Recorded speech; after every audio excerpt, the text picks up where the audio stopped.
والنجم إذا غوى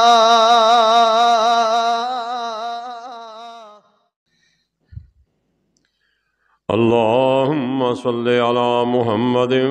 وعلى آل محمد كما صليت على إبراهيم وعلى آل إبراهيم إنك حميد مجيد. اللهم بارك على محمد وعلى آل محمد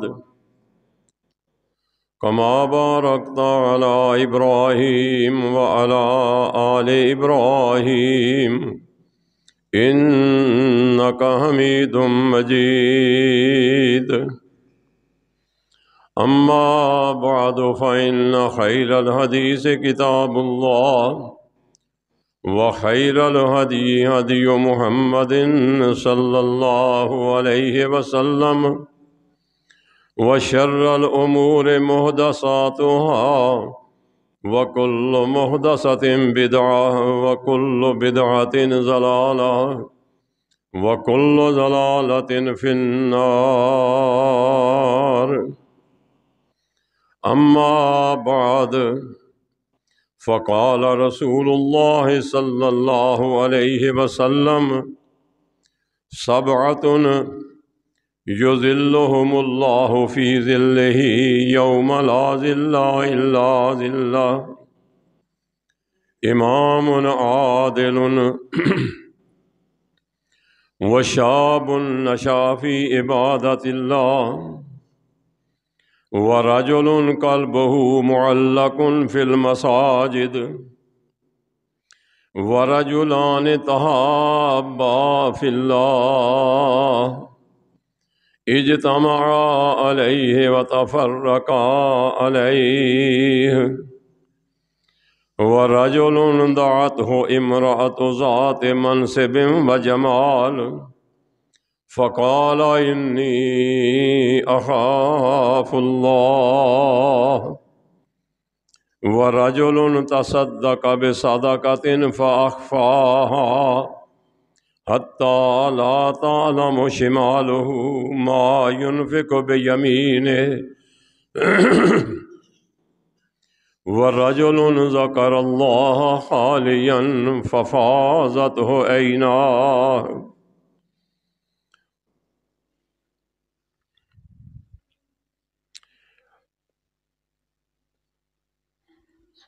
ہر قسم کی حمد و ثنا،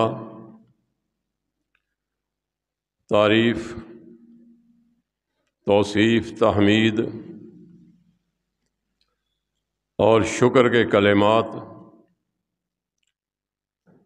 خالص اللہ رب العالمین کی ذات کے لیے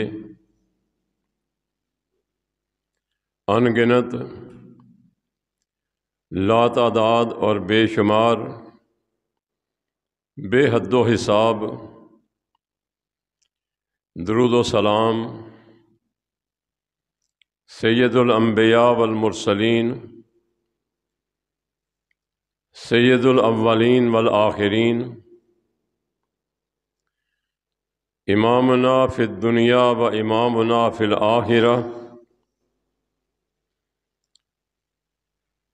جناب محمد الرسول اللہ صلی اللہ علیہ وسلم کی ذات گرامی پر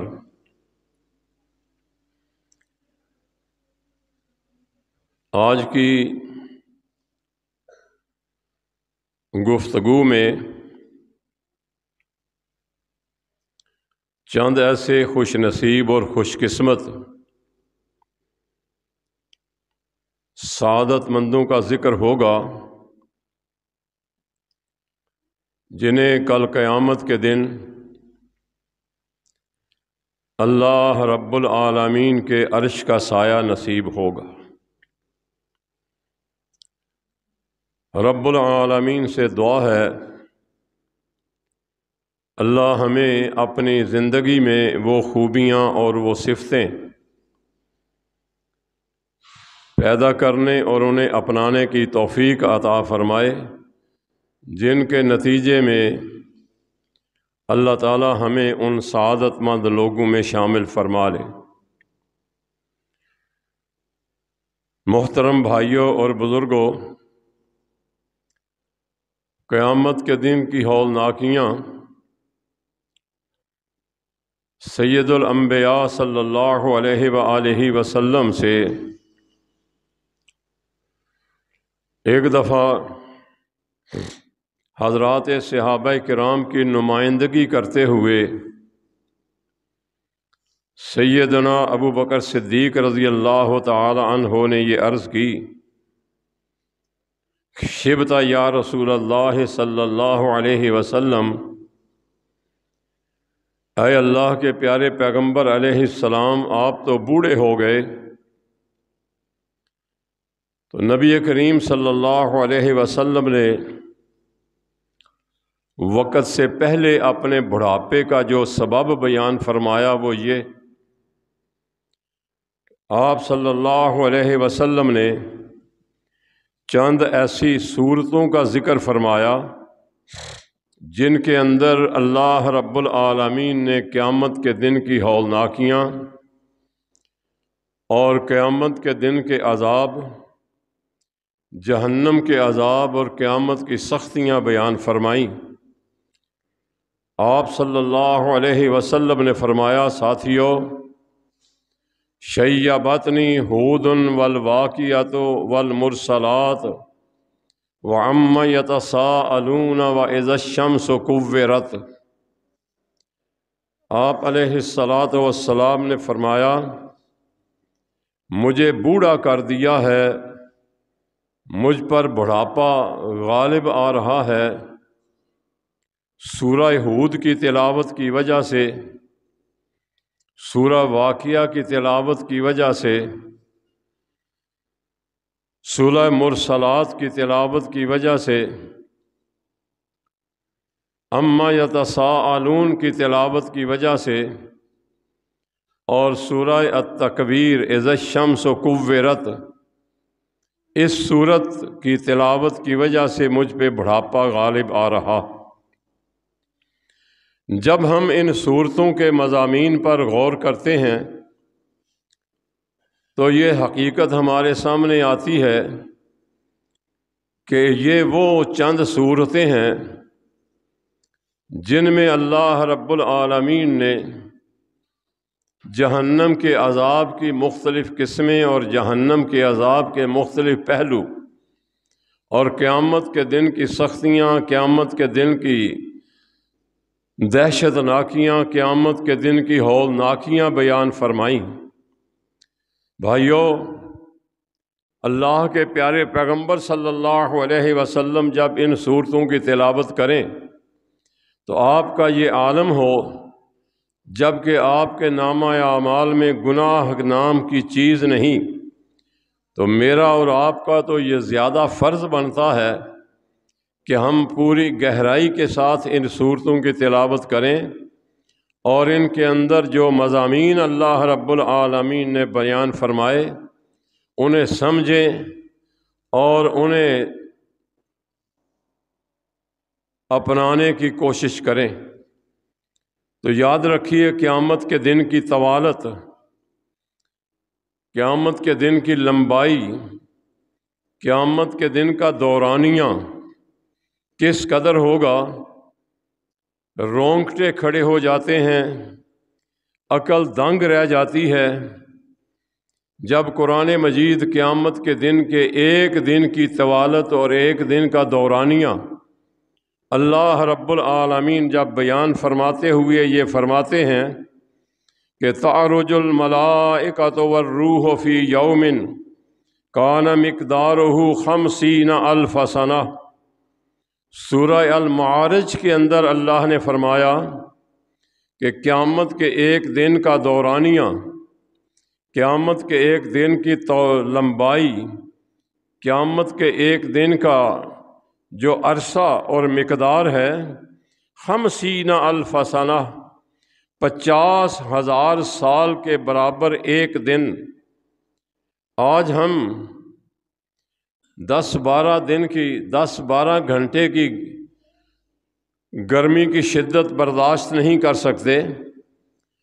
اور 50,000 سال کا دن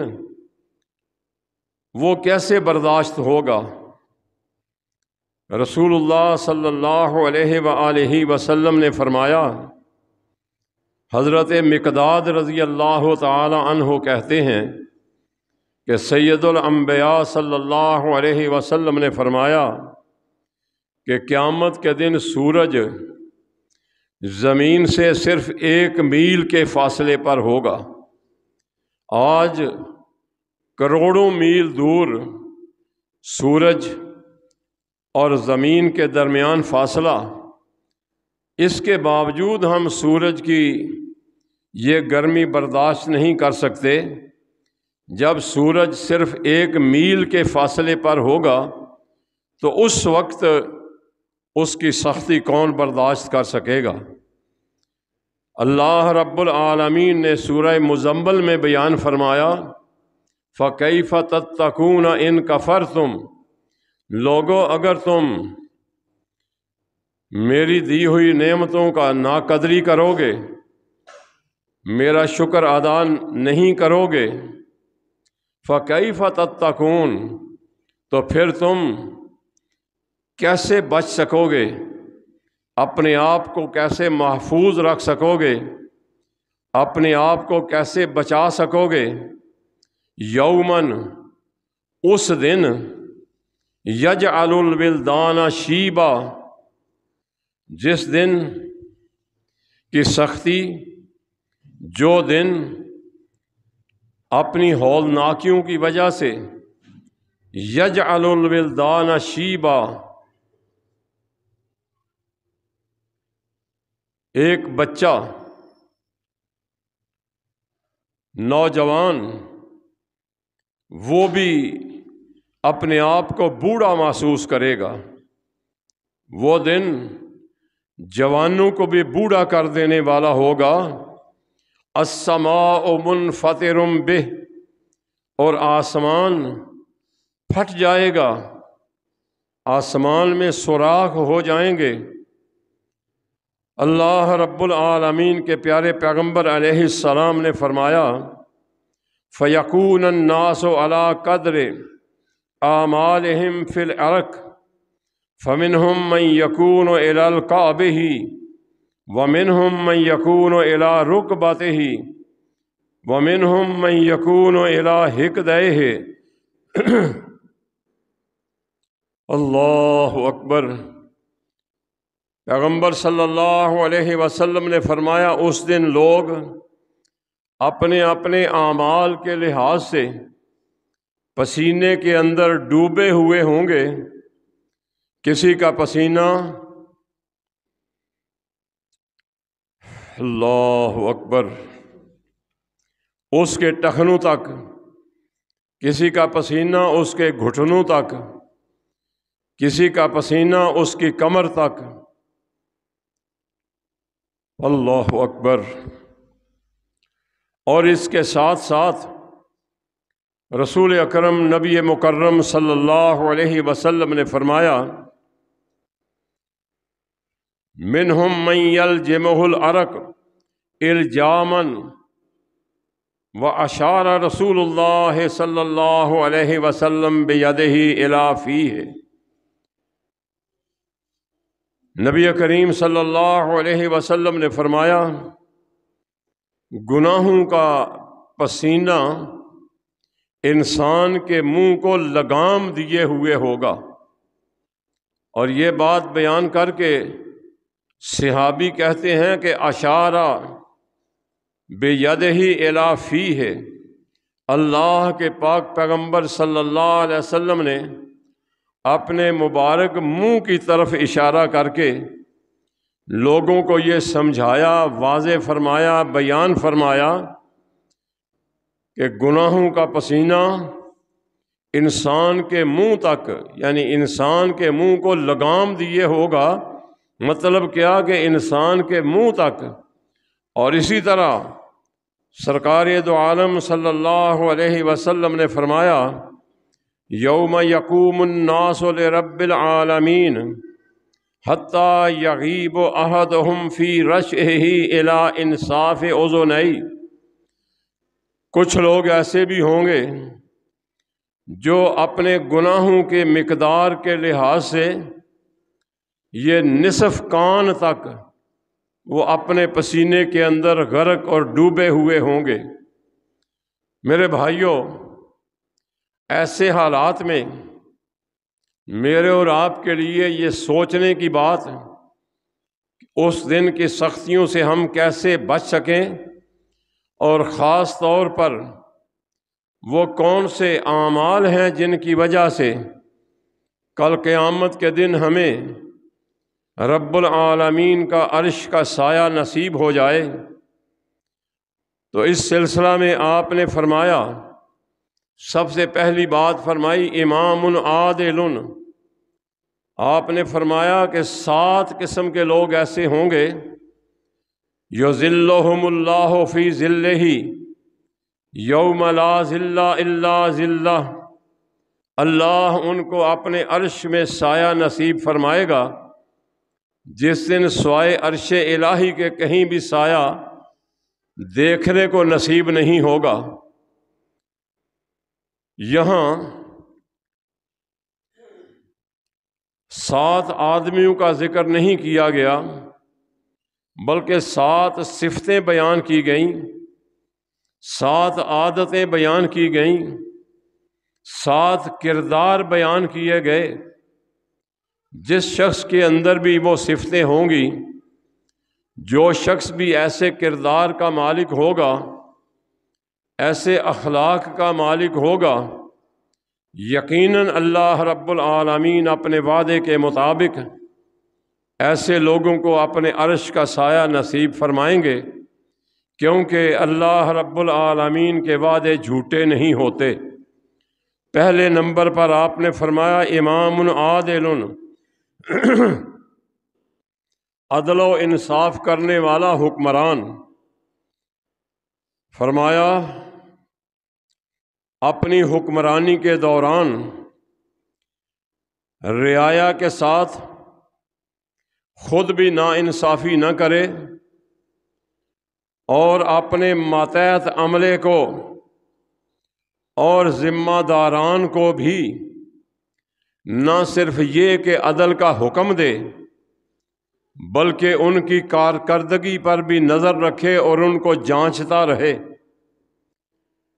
امام سے مراد بھائیوں صرف سربراہ ہی نہیں، بلکہ امام سے مراد ہر وہ شخص ہے جس کو کسی معاملے میں فیصلہ کرنے کا اختیار دے دیا جائے، جسے پنچایت کا سرپنچ بنا لیا جائے، جسے اپنا فیصلہ جس کے اختیار میں دے دیا جائے۔ اس سے مراد ہر وہ شخص۔ اس سلسلہ میں رسول اللہ صلی اللہ علیہ وآلہ وسلم نے اپنی سیرت طیبہ کی بے شمار مثالیں بیان فرمائیں کہ رسول اللہ صلی اللہ علیہ وسلم نے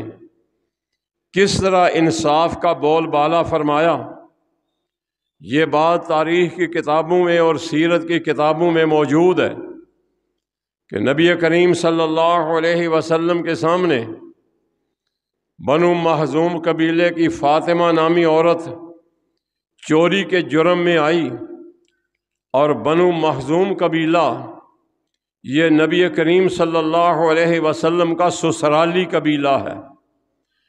حضرت صلی اللہ علیہ وسلم کے سسرالی قبیلے میں سے ایک مقدمہ اللہ کے پیارے پیغمبر کی خدمت میں آیا۔ آپ علیہ الصلاۃ والسلام نے حکم دیا کہ اس عورت کے ہاتھ کاٹ دیے جائیں، کیونکہ اسلام کے اندر عدل کا تقاضا یہی ہے کہ چور کے ہاتھ کاٹے جائیں۔ سفارش کی گئی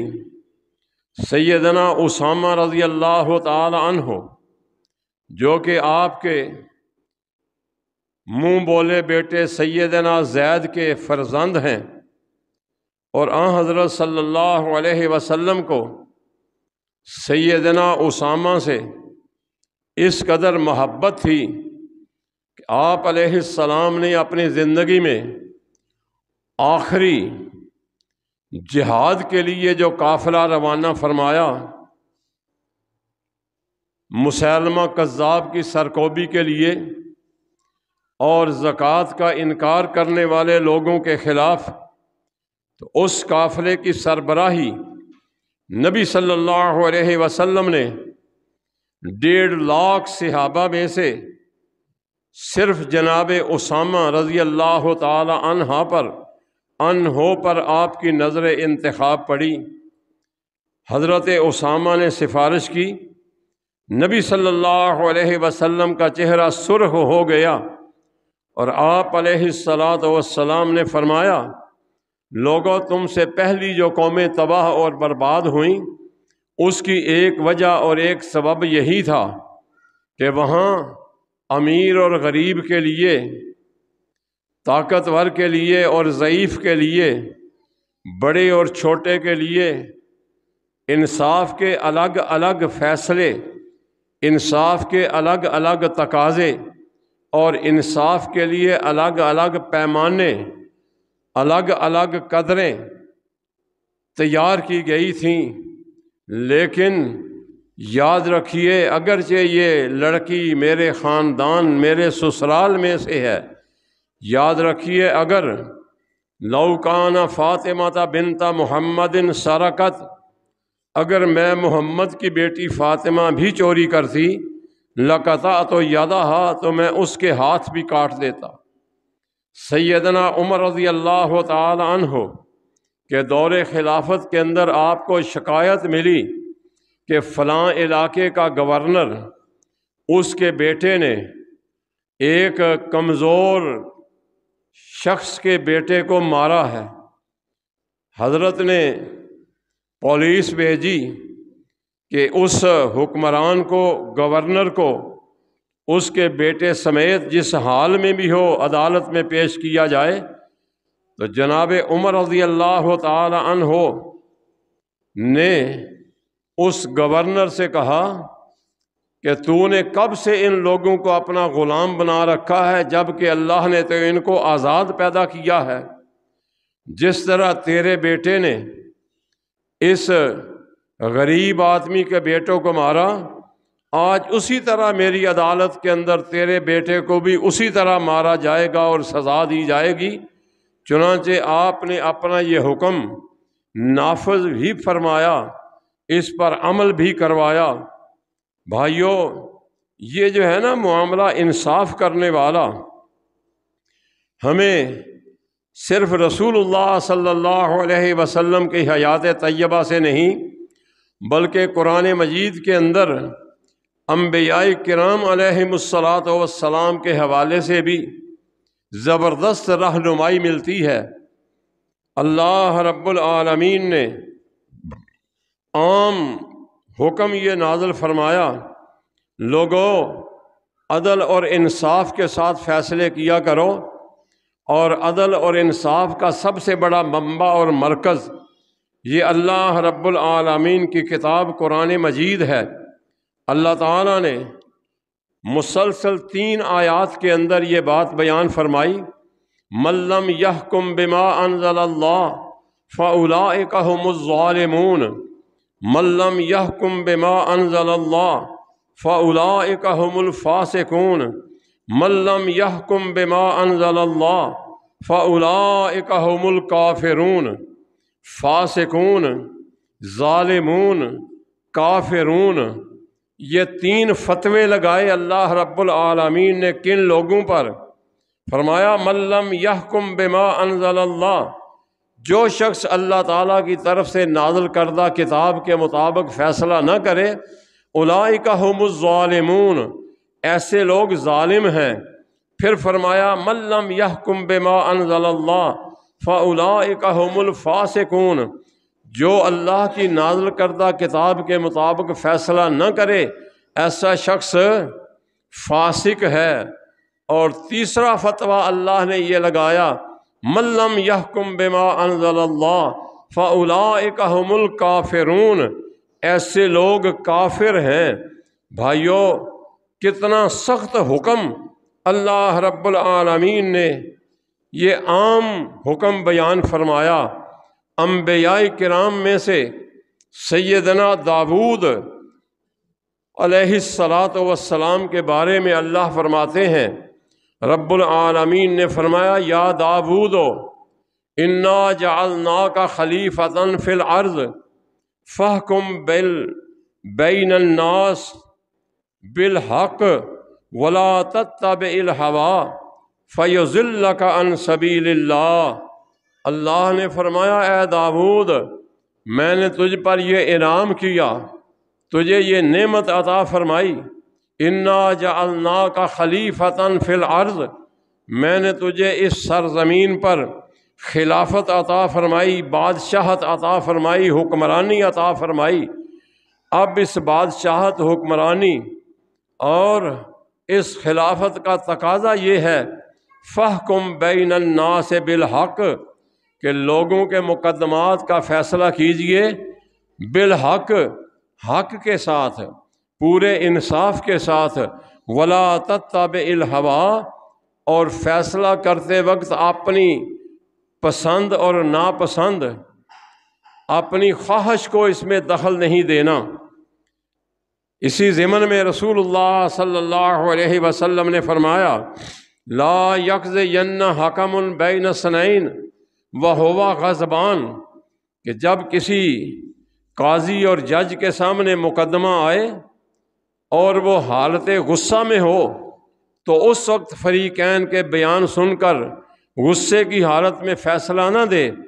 کیونکہ جب غصے کی حالت میں فیصلہ دے گا تو یقیناً اس کے جذبات کسی ایک فریق کی طرف مائل ہوں گے، کسی ایک فریق کی طرف اس کے جذبات کا رجحان بن جائے گا۔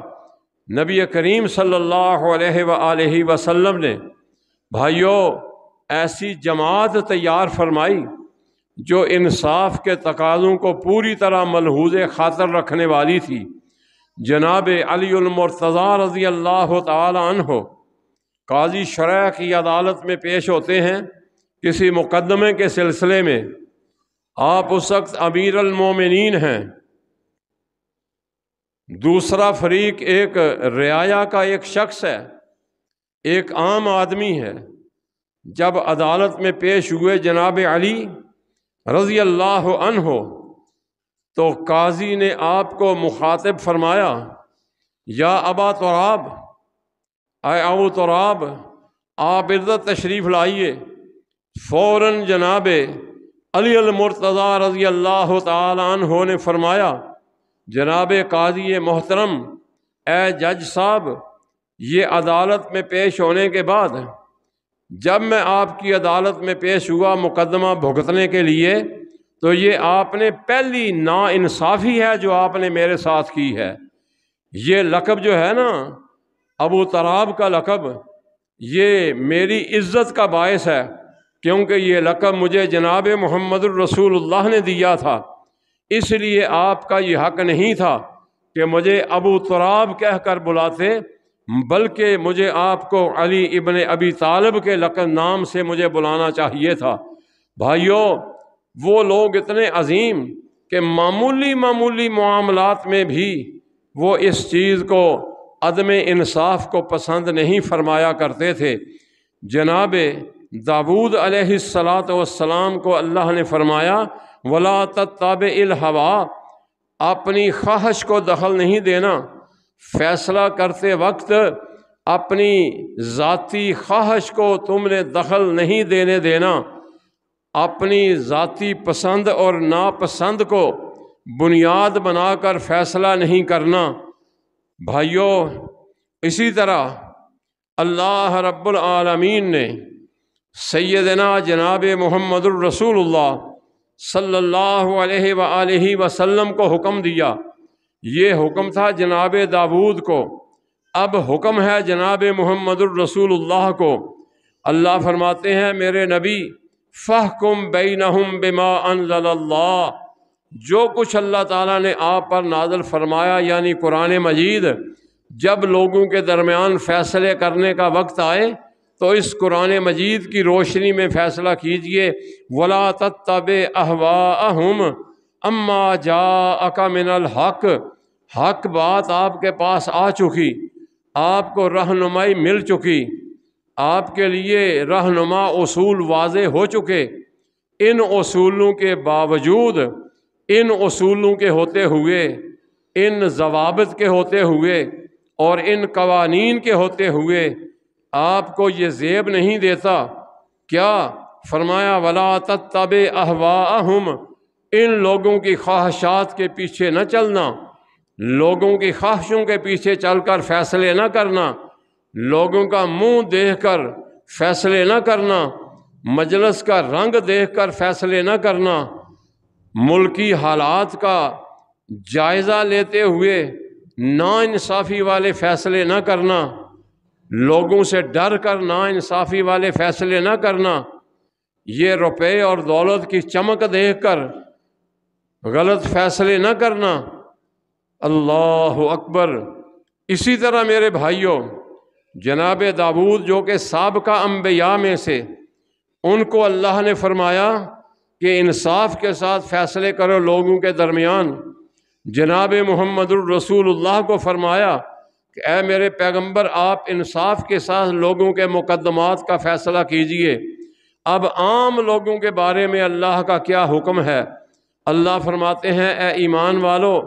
ان اللہ یأمرکم ان تؤدوا الامانات الی اہلہا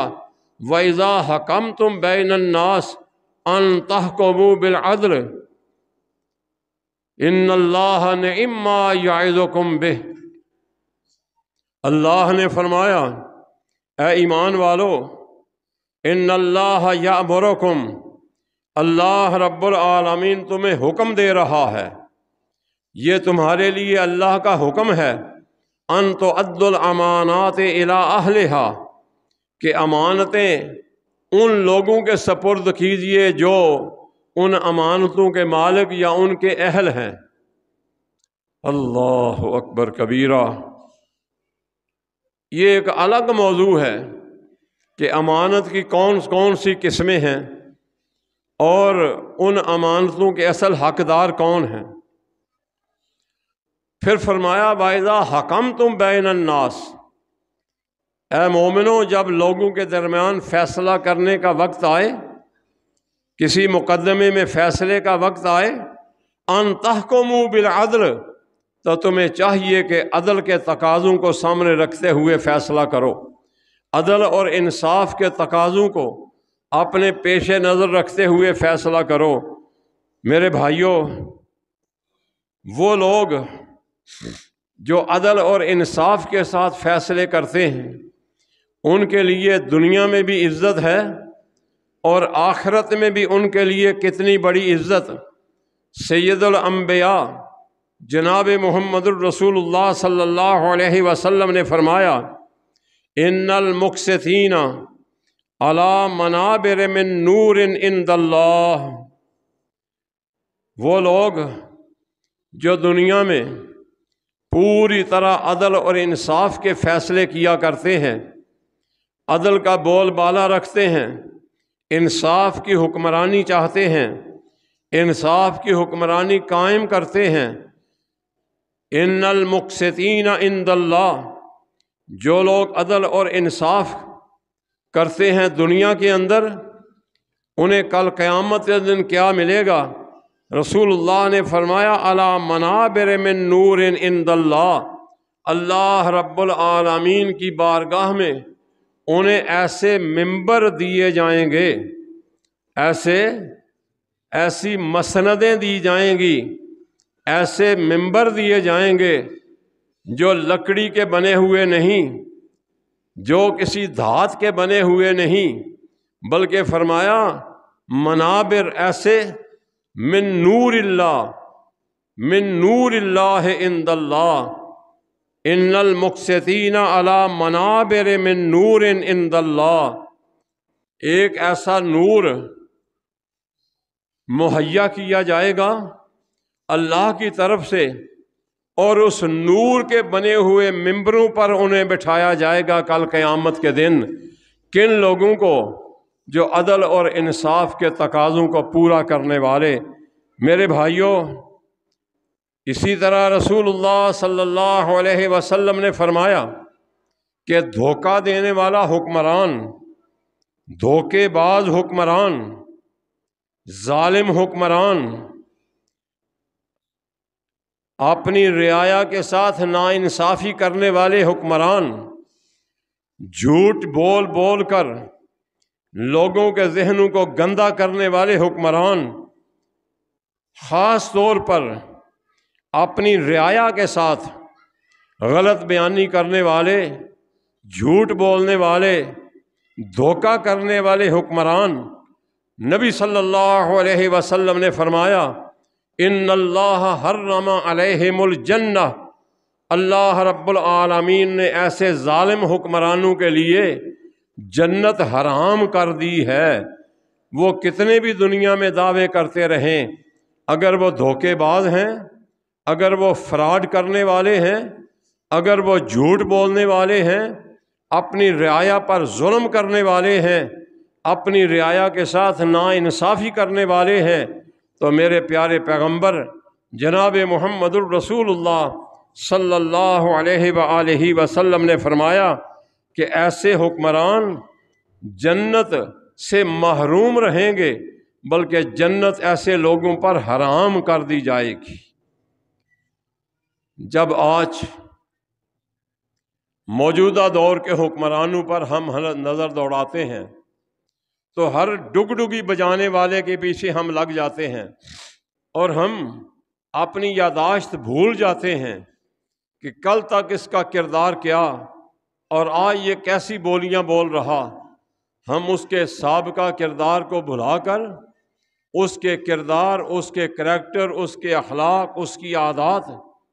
اور اس کی زندگی کے شب و روز کو بھلا کر وقتی طور پر وہ ڈگڈگی جو بجائیں ہم ان کو قبول کر لیتے۔ اس سلسلے میں بھائیوں، ان کی حکمرانی کے لیے ہم سہولت کار بنتے ہیں۔ جہاں وہ مجرم ہیں وہاں ان کو سہولت کاری مہیا کرنے والے لوگ بھی رب العالمین کے ہاں ان کا شمار بھی مجرموں میں کیا جائے گا۔ میری اور آپ کی یہ ذمہ داری بنتی ہے کہ ہم ایسے بہروپیوں کو پہچانیں اور وقت آنے پر انہیں اپنی امانتوں کا اہل سمجھنے کی بجائے ایسے لوگوں کو رد کر دیا جائے، ریجیکٹ کر دیا جائے، تاکہ کل قیامت کے دن ہم ان کے سہولت کاروں میں اپنے آپ کو شامل کرنے سے بچ سکیں۔ یہ ایک بات میں نے عرض کی، ان 7 کرداروں میں سے جن 7 کرداروں کو اللہ کل قیامت کے دن اپنے عرش کا سایہ نصیب فرمائیں گے، اور وہ صفت کیا ہے، وہ کردار کیا ہے؟ فرمایا امام عادل، ایسا حکمران جو اپنی حکمرانی کے دوران عدل و انصاف کے تقاضوں کو پورا کرے اور عدل اور انصاف کا بول بالا کرے، ادنا ہو یا اعلیٰ ہو، بلا لحاظ انصاف کے تقاضوں کو پورا کرتے ہوئے اپنے عوام کے ساتھ، رعایا کے ساتھ یا مقدمے کے فریقین کے ساتھ پوری طرح انصاف رکھے۔ اللہ رب العالمین کی توفیق سے جو لوگ یہ خوبی اپنائیں گے وہ گھر کے سربراہ ہوں، وہ ایک محلے کے سربراہ ہوں، ایک خاندان کے سربراہ ہوں، جب ان کے سامنے مقدمات آئیں، جھگڑے آئیں، تو ان جھگڑوں کا فیصلہ ذاتی پسند اور ناپسند کی بجائے عدل اور انصاف کے مطابق جب کریں گے تو اللہ رب العالمین کی رحمت ہوگی، اللہ کی طرف سے برکات کا نزول ہوگا، اور کل قیامت کے دن رب العالمین کے ہاں وہ نور کے ممبروں پر انہیں بٹھایا جائے گا، انہیں یہ اعزاز دیا جائے گا۔ اللہ رب العالمین سے دعا ہے کہ مولا کریم ہمیں اپنی زندگی میں یہ خوبی اور یہ صفت پیدا کرنے کی توفیق نصیب فرمائے۔ باقی 6 کردار جو ہیں انشاءاللہ العزیز نماز مغرب کے بعد وہ چھوٹی مسجد شیخوں والی، وہاں انشاءاللہ العزیز باقی 6 کردار جو ہیں وہ عرض کرنے کی کوشش کروں گا۔ کوشش کیجئے اس شام کے درس میں شمولیت اختیار کریں، اور یہ باقی 6 لوگ جو ہیں ان کے بارے میں سنا کر عمل کرنے کی کوشش کی جائے۔ وآخر دعوانا ان الحمد للہ رب العالمین۔ والنجم إذا غوى